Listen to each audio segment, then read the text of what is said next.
शुरू करते दोस्तों आज की धमाकेदार न्यूज सीरीज। नाइजीरिया तो लग रहा है कि इन्होंने मूड बना लिया है कि भारत के तेजस फाइटर जेट को ये खरीद कर ही रहेंगे और चीन के फाइटर जेट को तो ये पूरी तरह से डंप कर देंगे। मोरक्को की तरफ से भी बड़ी अपडेट आई है। इनको टाटा के ट्रक्स इतने ज्यादा पसंद आए कि 90 ऑलरेडी इन्होंने ऑर्डर किए थे और अब तो और बड़ा ऑर्डर पेश कर दिया है। एचएल की तरफ से बड़ी अपडेट है। यहाँ पर हमारे जो पुराने हेलीकॉप्टर्स हैं ना, इनमें एक सीक्रेट टेक्नोलॉजी डाली जाएगी जिससे ये मिसाइल प्रूफ हो जाएंगे और कई तमाम घातक वेपन्स को भी डॉज कर सकता है। इंडियन आर्मी तो अब एक long range variant of Pinaka rocket पर काम कर रही है और इसको जल्दी हम डिप्लॉय कर देंगे हमारे बेड़े में। इसकी कॉस्ट इफेक्टिवनेस सुनकर तो आप पूरी तरह से शॉक रह जाओगे।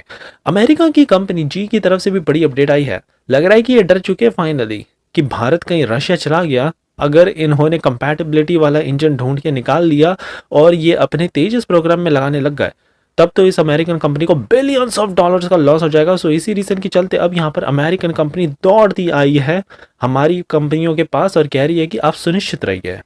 घातक ड्रोन की तरफ से फाइनली एक बड़ी अपडेट आई है।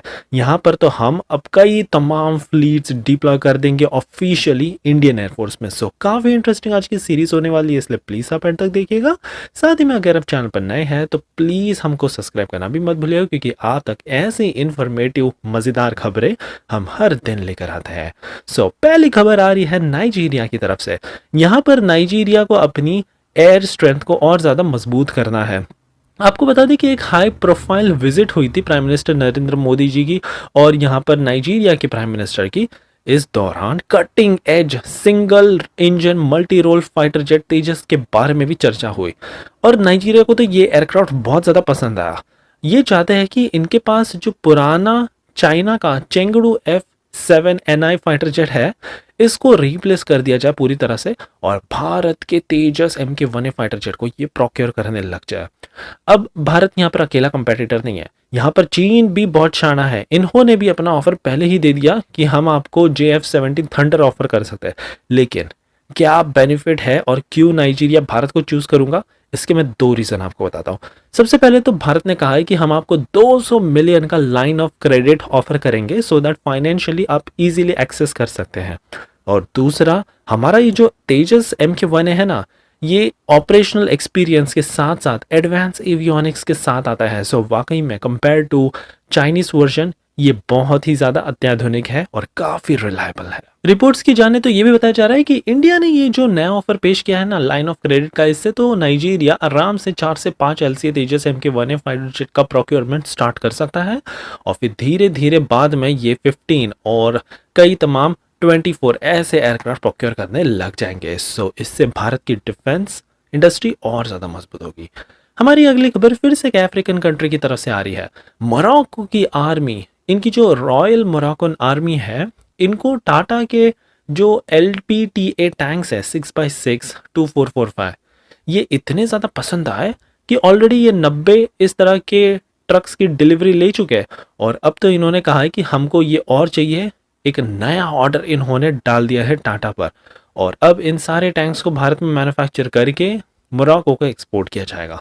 आपको बता दें कि पेलोड कैपेसिटी इनका एक बहुत बड़ा एक्स फैक्टर है, जिसके चलते ये बहुत ज़्यादा पॉपुलर है पूरे दुनिया भर में।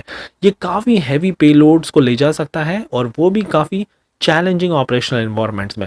और ड्यूरेबिलिटी परफॉर्मेंस के मामले में तो वाकई में टाटा को तो टक्कर देना जल्दी किसी दूसरी कंपनी के बस की बात नहीं है। यहाँ पर proven automotive engineering expertise Tata लेकर आता है, जिसके चलते मोरक्को को ये ट्रक्स बहुत ज़्यादा पसंद आए। हमारी अगली खबर HAL की तरफ से आ रही है।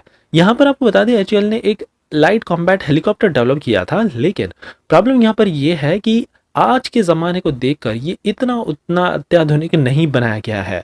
सो अब यहाँ पर HAL ने डिसाइड किया कि कोई बात नहीं, हम यहाँ पर इसमें एडवांस EW सूट डाल देंगे। मैं आपको बताता हूँ इससे क्या होगा। सबसे पहले तो एयर टू एयर मिसाइल्स इसमें इंक्लूड कर दी जाएंगी, एंटी टैंक गाइडेड मिसाइल्स।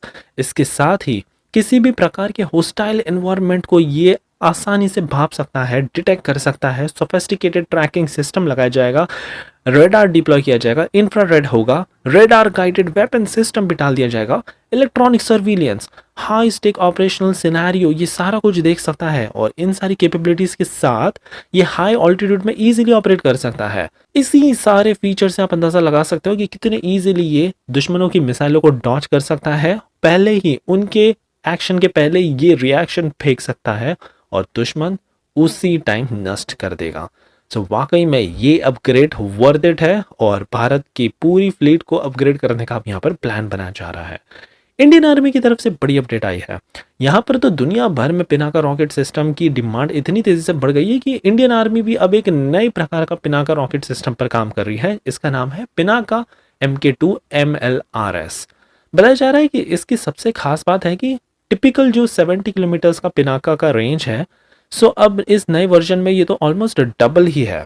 सबसे कॉस्ट इफेक्टिव अंदाज की बात करें तो भारत के इंजीनियर्स ने इसको बहुत ही कम कीमत में बना कर तैयार कर दिया है और ऑलरेडी जो एग्जिस्टिंग ट्रक्स फिर शेल्स यूज किए जाते हैं ना, जो नॉर्मल पिनाका को लॉन्च करने के लिए, इन्हीं को थोड़ा सा ट्वीक करके हम इस तरह के MK2 long range Pinaka rockets को लॉन्च कर सकते हैं जो बहुत ज़्यादा सस्ता होगा। डिज़ाइन पोर्ट्स 6 रॉकेट्स को होल्ड कर सकते हैं।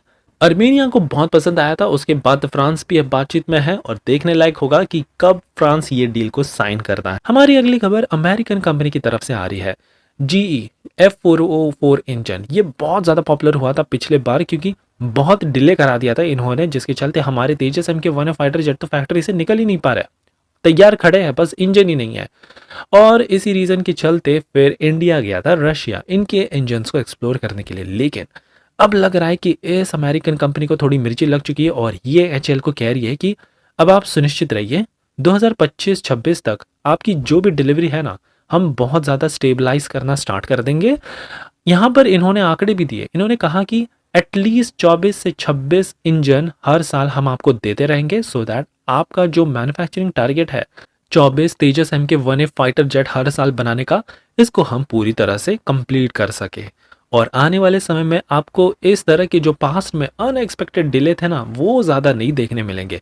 सो वाकई में अब देखने लायक होगा कि क्या HAL इस अमेरिकन कंपनी पर भरोसा करती है या फिर हम ड्यूअल सोर्सिंग स्ट्रैटेजी पर फोकस करेंगे। ये तो आने वाला वक्त ही बताएगा। फाइनली हमारी आखिरी खबर आ रही है इंडियन एयरफोर्स की तरफ से। ये एक पहली बार बहुत ही रिवोल्यूशनरी कदम उठा रहे हैं। हमारी फ्लीट में 8 to 9 स्क्वाड्रंस ऑफ घातक UCAV ड्रोन्स को डिप्लॉय कर दिया जाएगा। इनफैक्ट आप कह सकते हो कि 5th जनरेशन फाइटर जेट आप उठा लो, इसका बहुत छोटा वर्जन बनाओ, अनमैन्ड बना दो और ये तैयार है हमारा unmanned combat aerial vehicle. DRDO और ADE एरोनॉटिक डेवलपमेंट एस्टैब्लिशमेंट ये दोनों करंटली इस पर काम कर रहे हैं और जल्द ही कुछ ही सालों के भीतर इसको लॉन्च भी कर दिया जाएगा। सर्जिकल स्ट्राइक्स में तो ये बहुत ज़्यादा कारगर होगा क्योंकि इसका लो रडार सिग्नेचर की वजह से दुश्मन देश तो इसको पकड़ ही नहीं पाएंगे और वाकई में ये अपना काम पूरा करके वापस लौट भी आएगा। प्रोटोटाइप बताया जा रहा है 2028 तक डेवलप कर लिया जाएगा और फिर 2030 में हम इसको सक्सेसफुली डिप्लॉय कर देंगे हमारी फ्लीट में और फिर आने वाले 2 से 3 साल के भीतर हमारे पास होगा काफ़ी अत्याधुनिक 8 to 9 स्क्वाड्रंस ऑफ घातक UCAV ड्रोन्स।